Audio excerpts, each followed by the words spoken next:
build our budget and some of the process about that. We'll also hear from Assistant Superintendent Mary Ellen Seimer, who will talk about some of the impact that our budget is having on the students and some of the expansion of programs that we've been doing and some of the successes in the school recently. And then Assistant Superintendent Abdu will talk about the budget itself in more detail. I remind you that tonight is primarily around the process and some of the background for the budget. We'll be having another budget meeting on April 14th where we'll share more details as the budget is more fully developed. Kind of the theme for tonight is that every educational decision has a financial impact and every financial decision has an educational impact.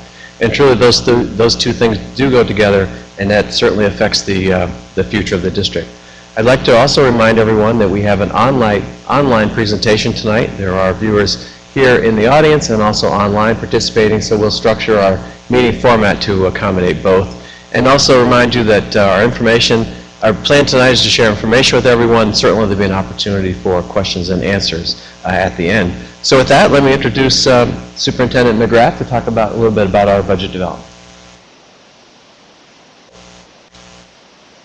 Okay, thanks, James, and welcome to the people who are here and to people who are watching us online. It's another snowy night. One of our most faithful attendees, Matt Schultz, reminded me that the first budget forum last year also was in the middle of a big snowstorm, and so hope this is a good time to have an online forum because you can be home and put your feet up and watch and listen, and certainly interact with us by asking questions.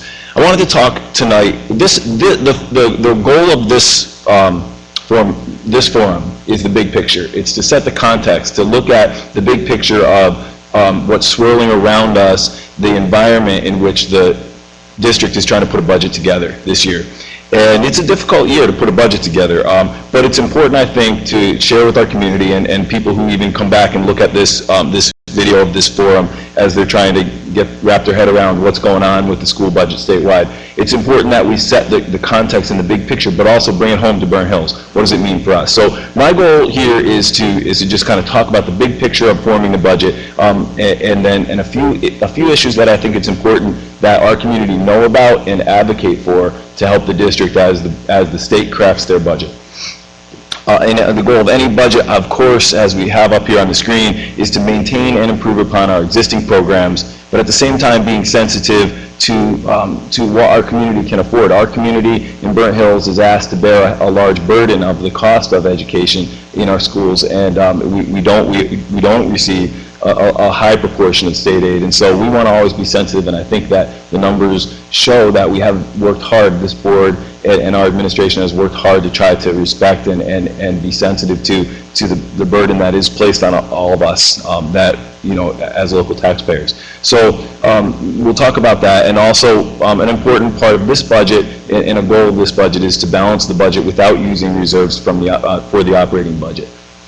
And Chris will talk a little bit more about that as we move on. So again, a high level of uncertainty this year. State aid levels will definitely affect our expenditure plan, and we don't know those state aid levels yet, as I'll detail in a minute. And another important part of the budget development is to recognize that our school board has a 5-year plan, a 5-year financial plan that's been very carefully and meticulously developed to look at all of the major drivers of costs and of revenue in our district, and to try to make wise decisions with that in mind. And we'll detail that 5-year plan a little bit tonight as well. So my job is to talk about 3 important statewide issues that affect BHBL. And those 3 issues are, number 1, the governor's approach to this year's school budget. It's very important that residents understand that and understand what the potential impact is for our school district. Number 2, I want to talk about reductions in state aid over the past several years. It's something you probably hear a lot, and so sometimes when you hear something a lot, you sort of tune it out, and I want to bring that into focus and point out how significant that has been on our budget. And number 3, I want to talk about the way that the state allocates state aid and why there are some things that we should be concerned about at Burnt Hills. So the first one of that is the governor's approach to this year's budget. Now, the governor, we have in our state since the 1920s, we have been what's known as an executive budgeting state. The rules were changed on budgeting quite some time ago, to the point where the governor wields a lot of power in developing the budget. And our governor, Governor Cuomo, has certainly used that to move forward his agenda. And this year he's termed a large statewide agenda, the Opportunity Agenda. It involves other things besides education, but it has a number of important planks that deal with education. And you see them on the screen here. A statewide teacher evaluation system, merit-based performance pay, increasing the charter school cap, expedited removal of what are deemed ineffective teachers, increase publicly supported preschool for 3-year-olds and 4-year-olds, transforming failing schools, in other words, a plan for the state to address rapidly a school that's deemed as failing, and finally, and again, the fact that the executive budgeting model exists gives the governor a lot of power in getting this done. And as most people probably know, Governor Cuomo this year has said, basically, he said clearly, if these things are not implemented, then there will be no increase in school aid this year. So, and it's been pretty black and white. He hasn't really wavered on that. He's been asked about it a number of times since then, and it's been he's been pretty firm on that. So one of the things that I would like to say is that I think that a very important advocacy point for us is that we need to ask that push for that APPR reform and changes to be separated from the budgeting process. This is a highly complex process, evaluating, say in our district, for example, 300 teachers who have a variety of different certification areas and teach a wide variety of different courses.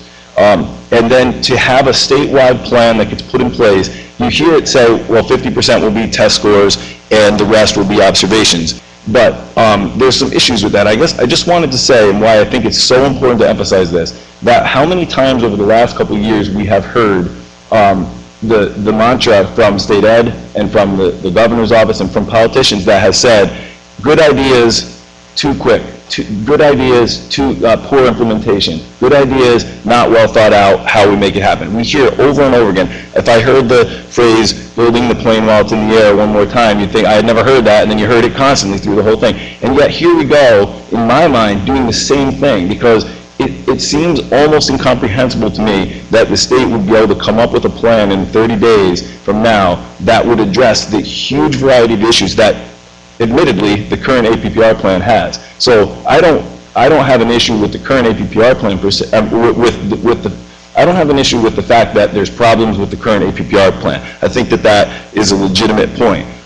However, I guess my frustration with it is this plan is the plan that Governor Cuomo put in place a couple of years ago. So it's a plan that if you get into the details of it, the districts, yes, it was locally negotiated, but the reality is the constraints of that plan were written into the law such that there was some room to locally negotiate, but the thing that makes the plan flawed, that seems to weight it so heavily towards effective and highly effective teachers, was written into the law as something that the districts can't change. So we've been dealing with that and trying to make it work.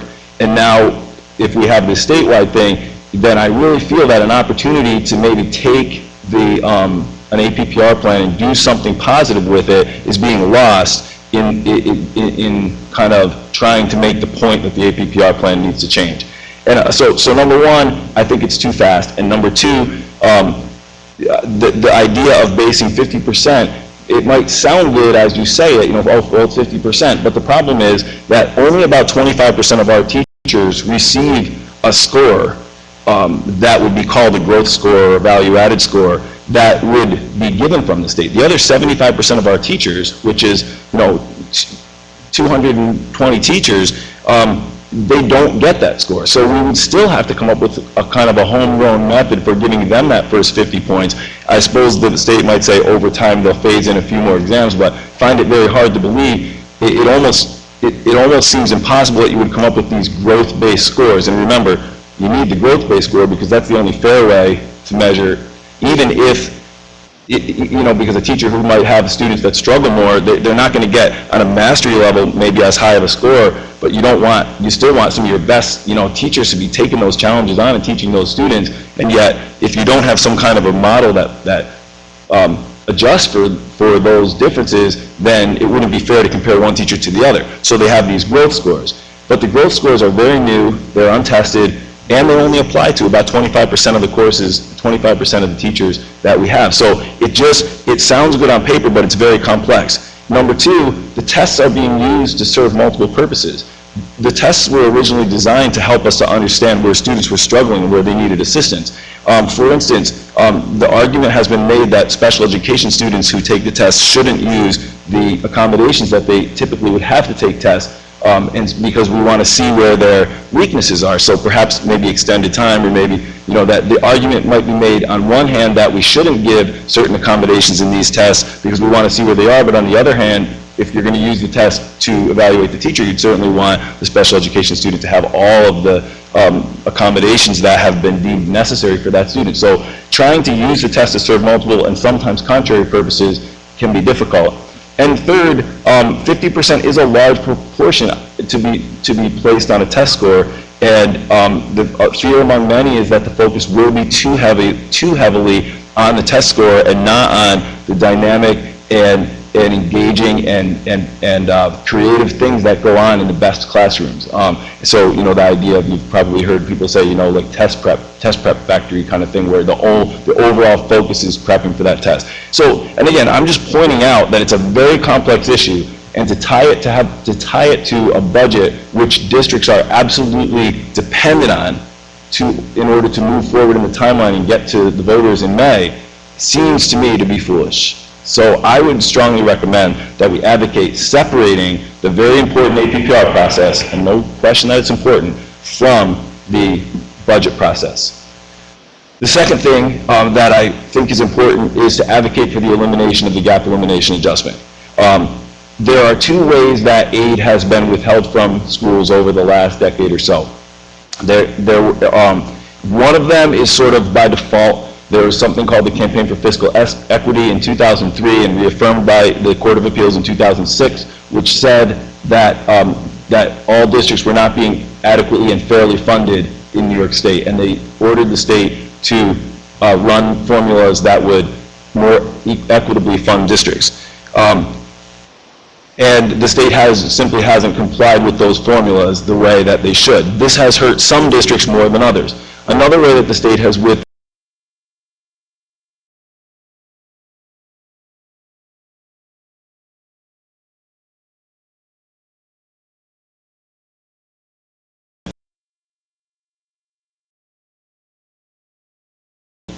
that the state had several years ago.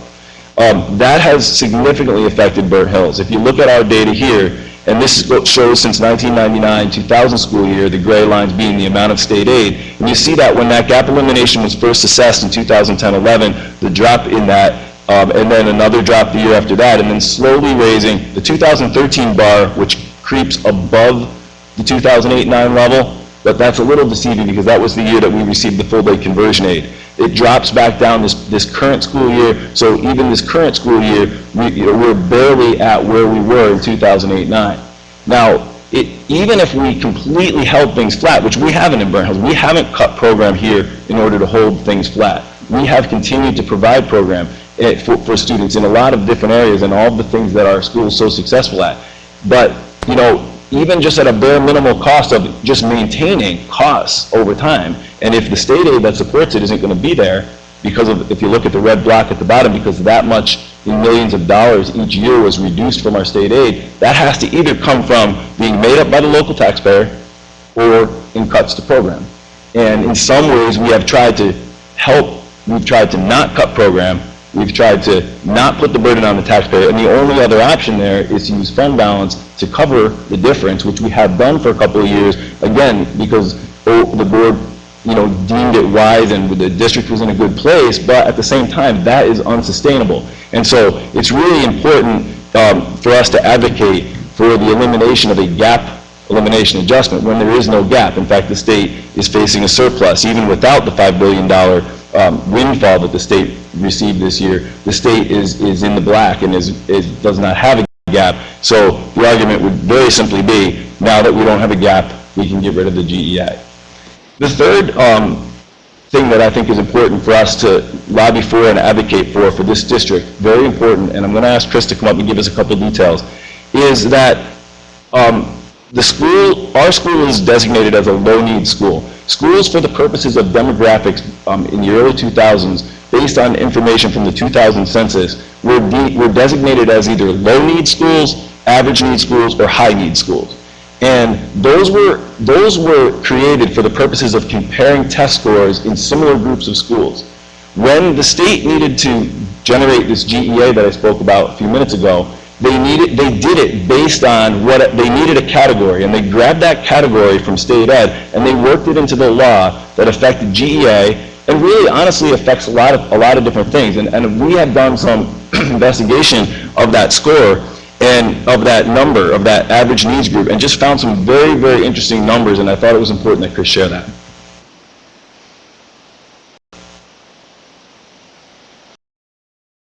Good evening, everyone.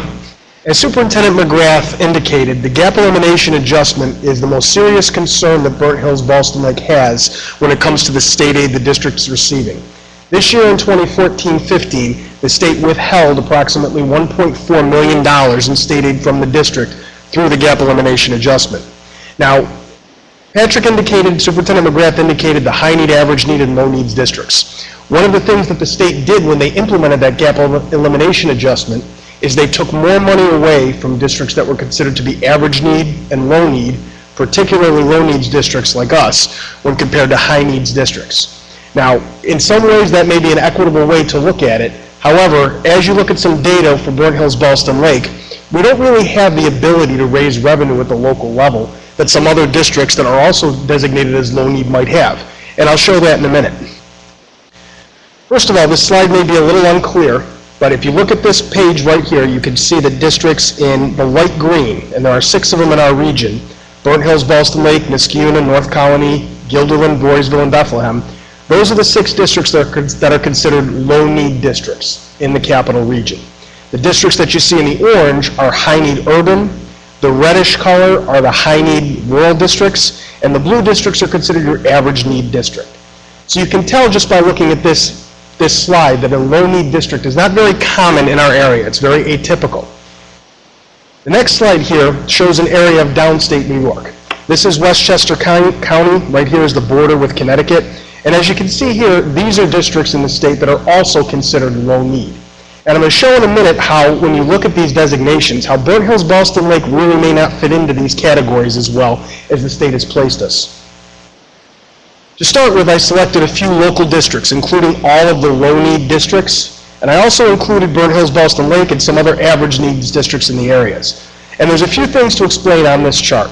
Number one, you see income wealth per student. For many of you that may complete your tax returns, there's a 3-digit code you have to enter into those income taxes, which is your school district code. What the state does with that information is they take the total of all the income in the Burnt Hills-Ballston Lake School District or any other school district, and then divide it by the district's enrollment. And what that ends up with is a number of income wealth per student. So you can see in our area, the district with the highest income wealth per student is Saratoga at $219,600. Another item they use is called property wealth per student. Same mechanism, they take the market value of all the properties in a school district and then divide it by the student enrollment to get a number for property wealth per student. Again, highest on top here, Saratoga at $807,000. They put these two numbers together and they come up with something called the combined wealth ratio. The combined wealth ratio is just a mechanism of comparing school districts across New York State. An average district in New York State, for wealth purposes, would have a designation of a combined wealth ratio, or CWR, of 1. A district that's below the average wealth would have a number below 1. You can see Burnt Hills-Ballston Lake down here at 0.838. A district with above average wealth would have a number above 1. Again, I'll use Saratoga as an example of 1.341. Now, what this chart shows is that even though we may be designated low need, the income and the property wealth of our district don't match many of our neighbors, including those that are even designated average need by the state. What that means is that when we have to raise revenue at the local level, as opposed to state aid through property taxes, when we increase the property tax levy by 1%, we're not necessarily getting the same amount of money as some of our neighbors that have higher property wealth, particularly those with a commercial or an industrial tax base that Burnt Hills-Ballston Lake does not have. In addition, when you look at the income wealth per student, you're also looking at a local community that may not have the same ability to bear those higher taxes as some other communities where there is greater wealth, the people there have a greater income. So even though Burnt Hills-Ballston Lake may be designated low need, it's pretty clear when you compare us to the other low need districts in our area that there's a significant difference in the income wealth between what those districts have for their schools and what ours have. There's also a difference in the property wealth along those same lines. Argument here is that the state is designating us as a low need district, withholding more aid from us because they consider us low need, but it is much harder for our residents to make up that difference through local property taxes than it is some of our neighbors. Now again, this is the local area. I think this becomes even more poignant, or it becomes much clearer when you look at some other districts in the state with these income wealth per student, property wealth per student that are also designated low need.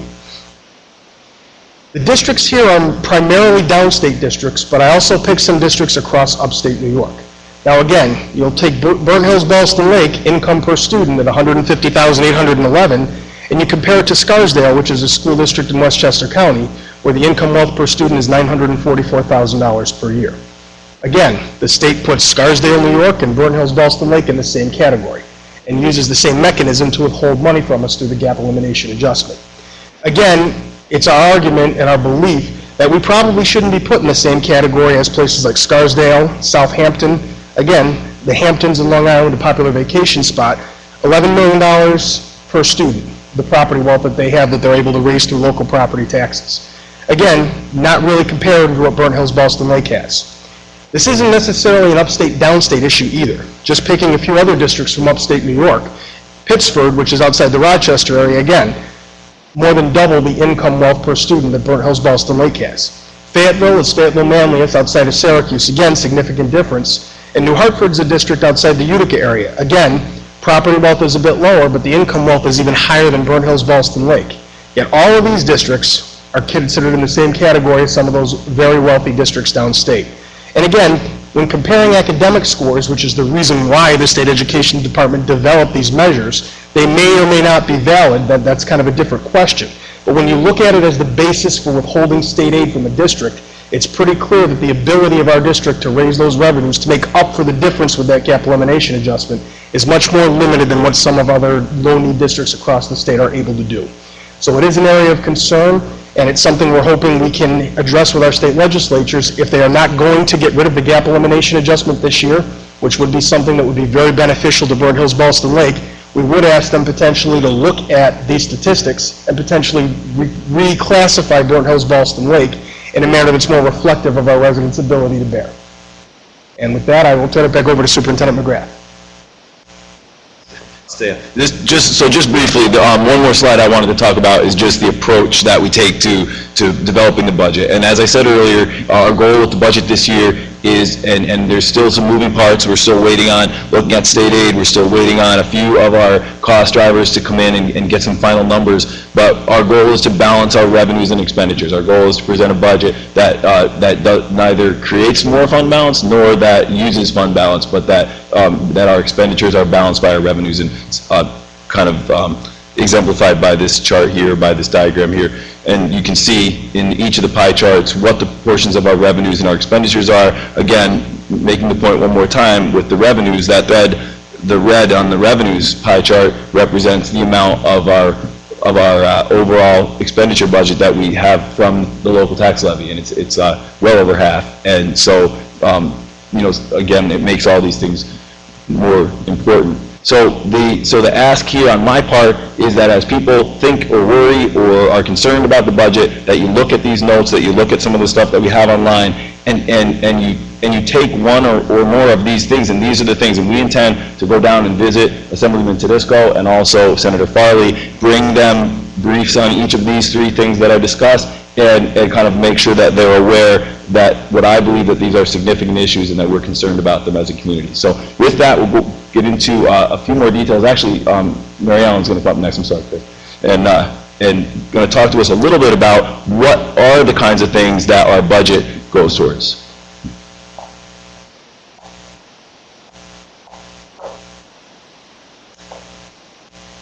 Hills-Ballston Lake has a long-standing tradition of investing in education. Our community has always valued education. We've always valued teaching and learning. In the last several years, while districts around us were eliminating programs and doing what I would call some slashing and dicing up, we worked very hard as an administrative team and a faculty to look at the programs that we had, to look at reductions that we had to make, and make them in a way where we could preserve programs for our students. And so just to highlight a few things that we've done in the area of maintaining our academic programs while also doing some expansion initiatives, I'm just going to mention a few. This year, in grades 3 through 6, we did a rollout of Chromebooks. In every classroom, one Chromebook for every student. And we plan on continuing, we are hoping to continue that implementation in 7th grade next year, and hoping to continue infusing instructional technology into the curriculum as a tool to improve our teaching and learning.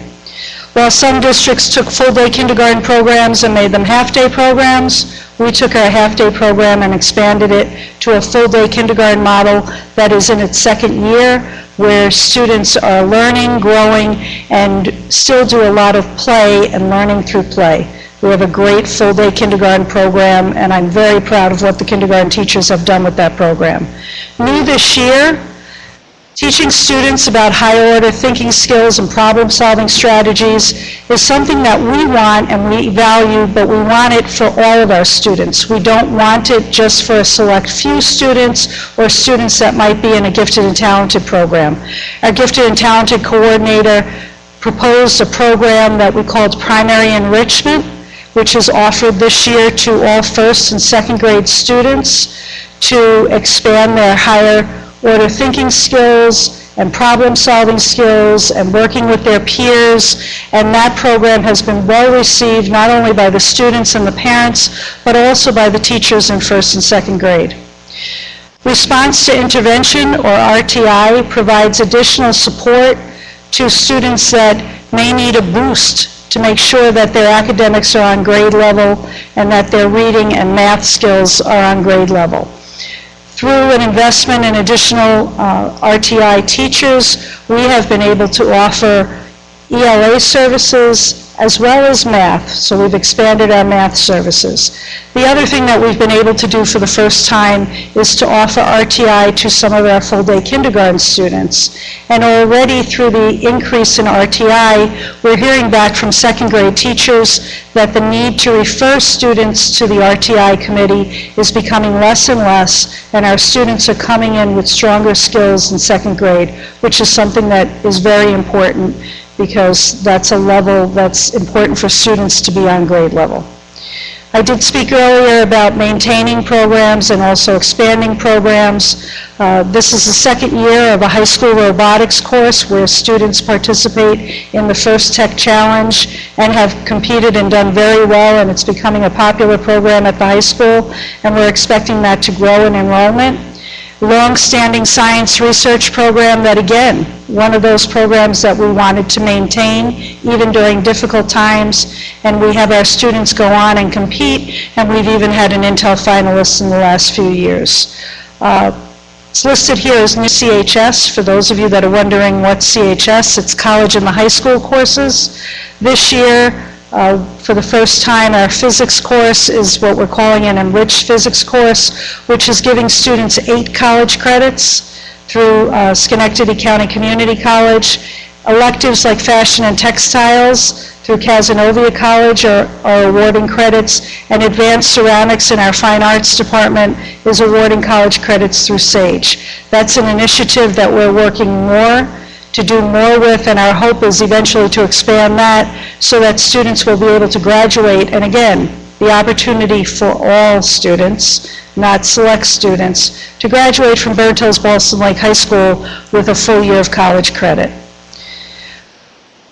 Academic excellence in the classroom is, again, I think what the instructors and the administrators and the support staff value within the school system, a 96% Regents Diploma or a higher graduation rate for the class of 2014, 91% of our students on to higher education, 57% going on to four-year schools, and 34% going on to two-year colleges. I'm very proud of what the district has been able to do, especially since 2008 and those difficult and challenging years, to be able to stand here and talk about programs that we've maintained and programs that we've expanded upon. You'll hear a lot about numbers. This one slide in the presentation, this is the bottom line. It's all about kids, teaching, and learning. That's our goal. Thank you.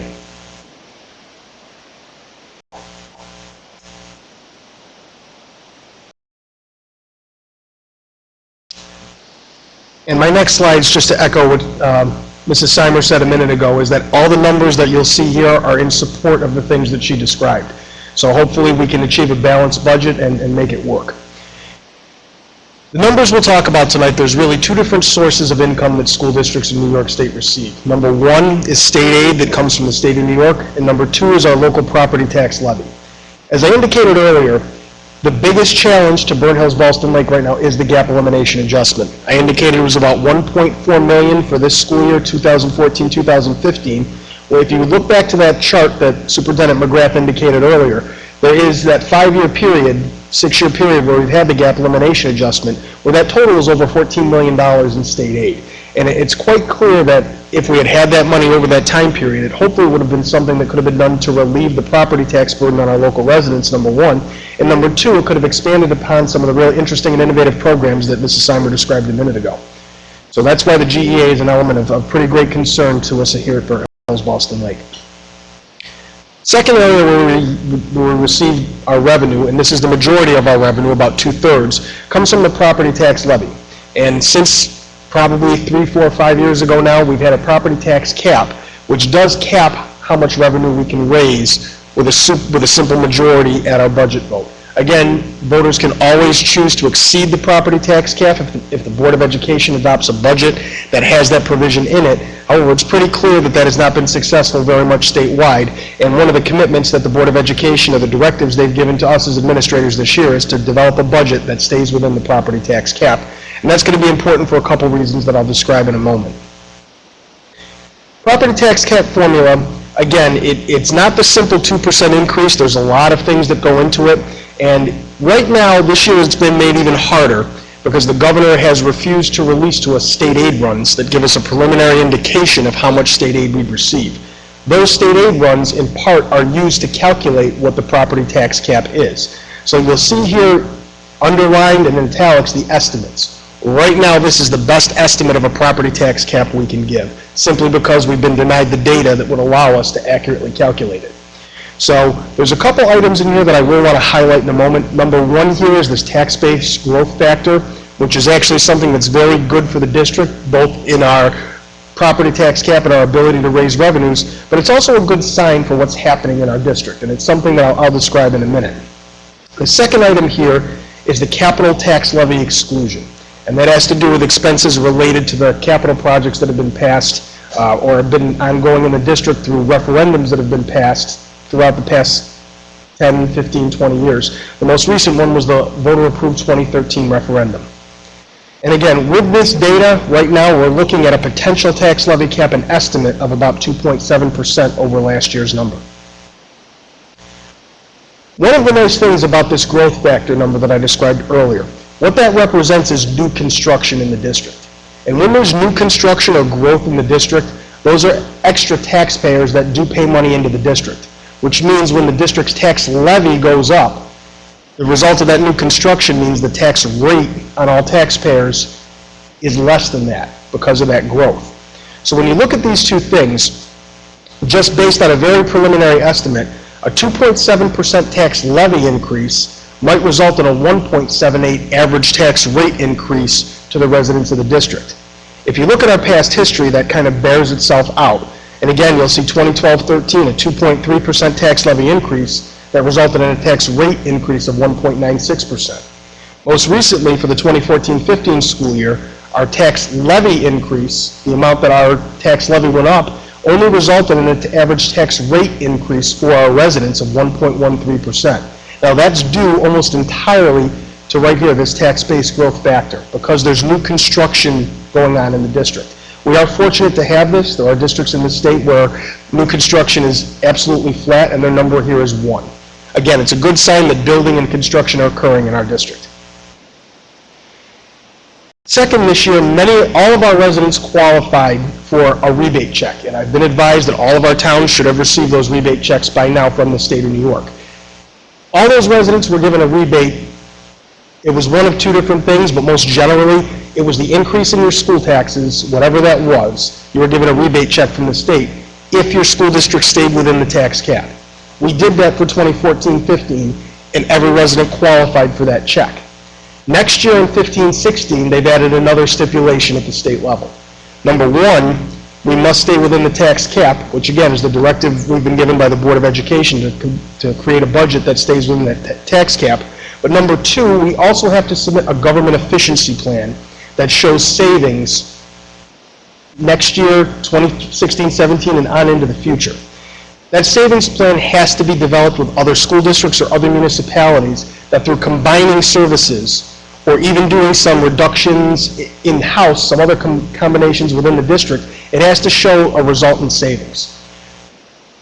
We have to submit this government efficiency plan to the director of the New York State budget by June 1st. They will let us know if our plan qualifies by July sometime, hopefully July 31st. If the district stays under the tax cap, and if our government efficiency plan is accepted by the state of New York, all of the property taxpayers in the district will once again get a refund for the entire increase in their school taxes from this year to next year.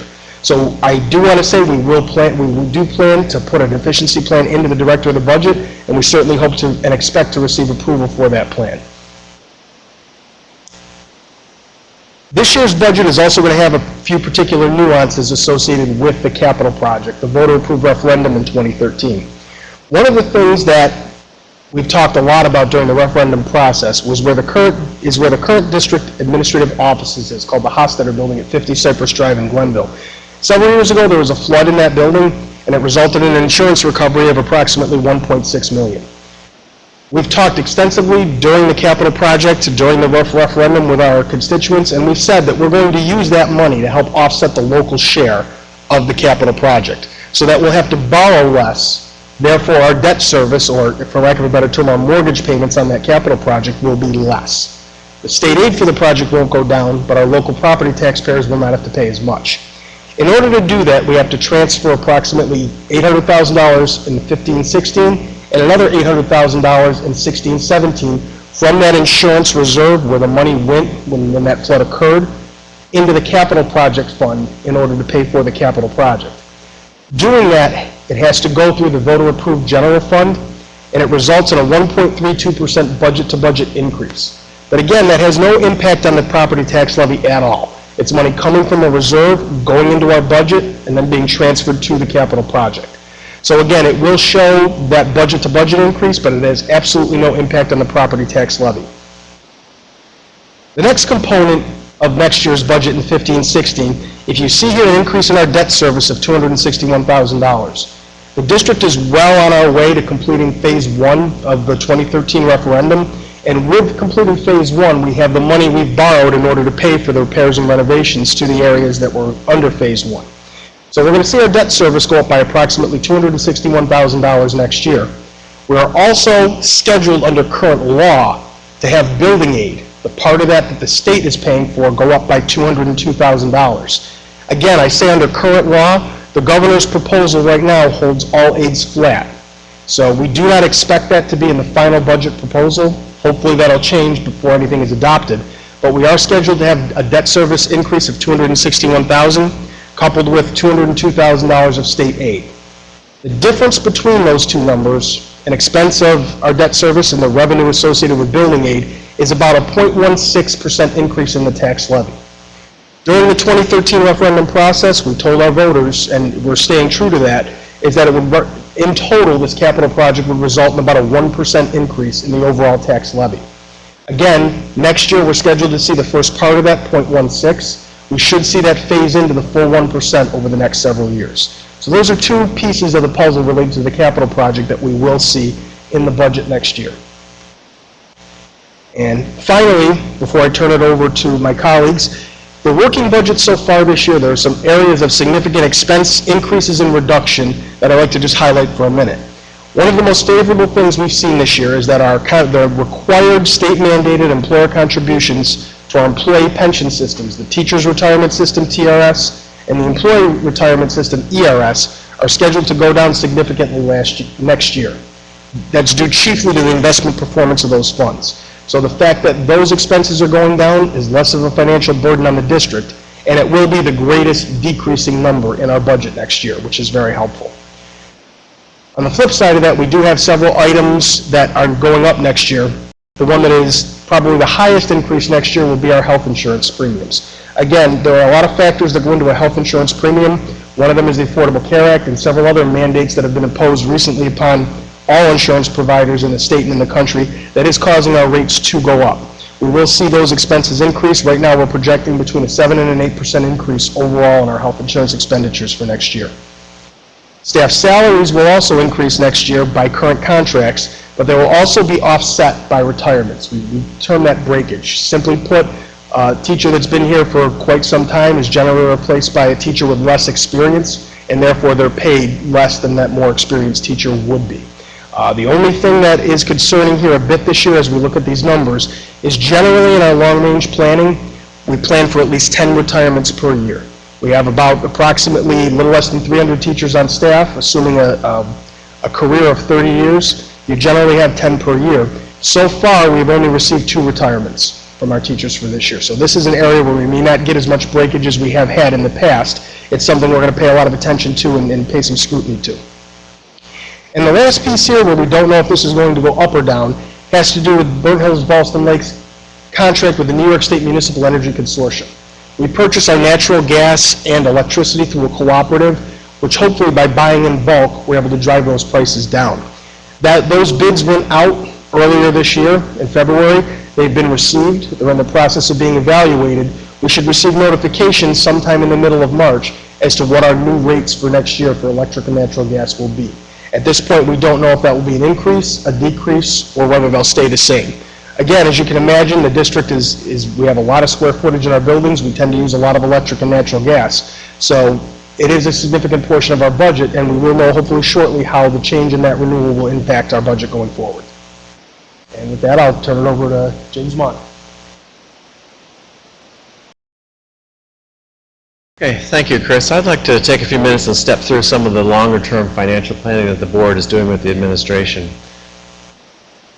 First of all, the board has asked the administration to develop, under the direction of the Finance Committee, a long-term spending and revenue plan. What might happen over the next several years to the district. This is part of an effort to make sure that we're being very financially responsible and understanding what the future holds for the district. That forecast is based on what has happened in the past, historical trends, and also our best projections for what might go in the future. And it includes all of the major spending categories: contractual salary increases, healthcare costs, pension contributions, staffing levels, the kinds of things that Chris just mentioned, as well as revenue projections for state aid and for our local taxes, and a few other factors as well. We're not going to cover any substantial detail on this. There are multiple levels of detail, and we're certainly happy to answer any questions or go into any other detail that people might like to see, but I'd like to just cover the spending, the revenue, and then look at how those two have compared over the long-term trend. So first here we have a graph of the spending profile over the last several years, beginning in the school year 2007, and then through 2014-15, which is essentially as close as we can get for an actual this year, and then projecting into the future what we think both the total spending of the district will be, as well as some major categories of salary and benefits taken together, and then all other. So the total spending projection which goes into the future is a combination of where we think all of our different spending categories will go. As you just heard a minute ago, we had sharp increases in, for instance, pension costs over the last several years that drove our salary and benefits up fairly sharply, but now that's leveled off a bit, but healthcare costs are coming up. So these are the kinds of dynamics that affect this curve long term, and we want to make sure that we understand what all those dynamics are and are doing our best to project them into the future. That's on the spending side. On the revenue side, we have the same information over the same time period, plotting at the top the total revenue in green And then from the two major sources that we have are local tax revenue, which is blue, which you can see continues steadily upward and then projected into the future with an assumed trend. And then state taxes and federal sources, and as was mentioned earlier, there was a drop in state aid in recent years, and that's come back essentially to the level where it was a number of years ago. And again, projecting those out into the future to see what they might do as well. Putting those two together is the graph that's shown on this page, where the total revenue is shown in green and the total spending is shown in red together at the top of that graph over the last several years. And you can see that a number of years ago, our spending came in a little bit less than was expected. Our revenue came in essentially as expected, and so we had essentially excess funds, and we were able to build up some specific reserves as well as put some money into the general fund, which is certainly a very responsible and prudent thing to do with that money. In recent years, our revenue and spending have been very close to one another, and actually this year we project that the spending will be slightly larger than the revenue, and that's a trend that we project could well continue into the future, given the trends that we're seeing on spending and also the trends that we're seeing on revenue with the dynamics there. The result of that is that if we don't take any mitigation steps, our general fund, which would have to make up that balance, would decrease over time and would become negative at some point in the future. Obviously, the board can't let that happen. That wouldn't be the financially responsible thing to do. And so we'll have to take mitigation steps to make sure that that can't happen, either on the revenue or on the spending side. That appears to be at some point in the future, but the point of this plan is to make sure that we're well aware of what that trend is and where it's going. And so there are a couple of messages here. One message is that the board is trying to take a very long-term financial view. Another is that the financial health of the district is very sound. We have a very well planned budget, we have very well planned revenue, and those two balance each other well, and we have fund balance that is important for us to have as well. But also, if we're not careful about what happens in the long term, and if we're not careful about our planning, we could lose that financial health very quickly. One way to make sure that doesn't happen to us is that we review on a quarterly basis with the administration what we call our quarterly financial dashboard, which includes the kinds of detail that you can see here, which again we don't need to get into specifically in detail, but includes a look at where things are relative to what we had projected they would be for non-salary expenses, salary expenses, special education as a category of note, and also our revenue sources. Again, comparing where we are with where we expected to be to make sure that the finances of the district are in order. So a couple things I'll point out here as we wrap up. First of all, advocacy is very important. It's important that everybody be involved in these processes. The trends that we're seeing of reduction in state aid, the uncertainty in state aid, the increasingly political nature of what happens with our education funding and our education processes, these are things that are very detrimental to schools, and we would like to encourage everyone to get involved in that, make their voice heard, and be an advocate for change, make our elected officials hear from us. And there are a number of things that can be done, and they're in this packet, which of course will be available to all of us. But if each resident would become empowered, become knowledgeable, and people participating in this forum are on the solution side of that, but if these people would reach out to our legislatures and make our opinions and voices known to them, then collectively we can have an impact on the things that they do.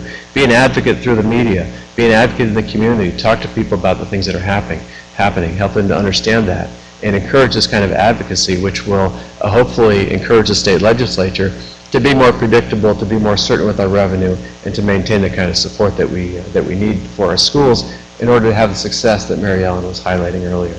So I think at this point we'd like to take a break and see if there are any questions that we can answer, anything that we might be able to respond to people with. Do we have questions online, or do we have questions from the audience perhaps as well? And together we can cover them, please. If you could state your name as well, that'd be helpful. Nick Morocco. Okay, Nick Morocco, go ahead. I'll restate your question. Oh, there we go, okay.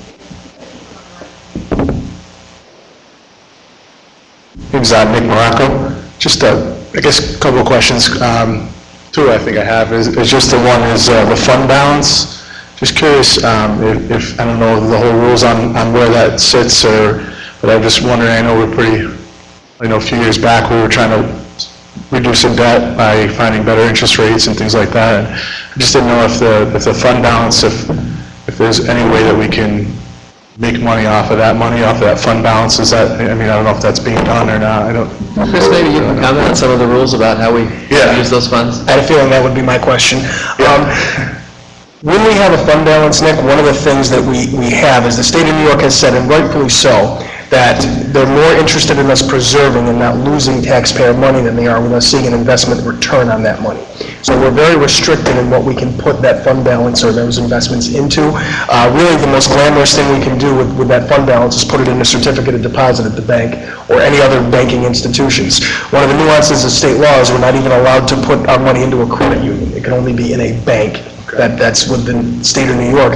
On top of that, any amount that's over $250,000, which is the FDIC insurance, which guarantees the federal government would make up those losses, we're also required to have that money collateralized, which means that the bank has to pledge investments or different securities to those deposits.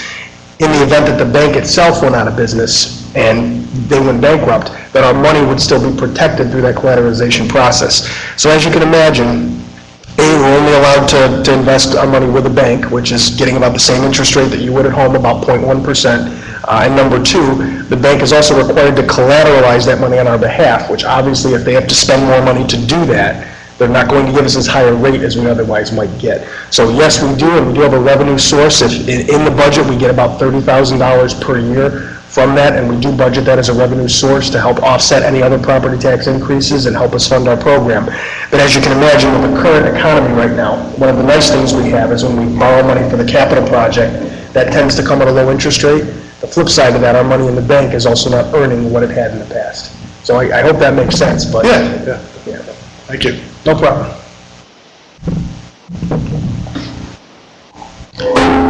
Any other questions online or in the audience? Okay. Well, let me advance the slide and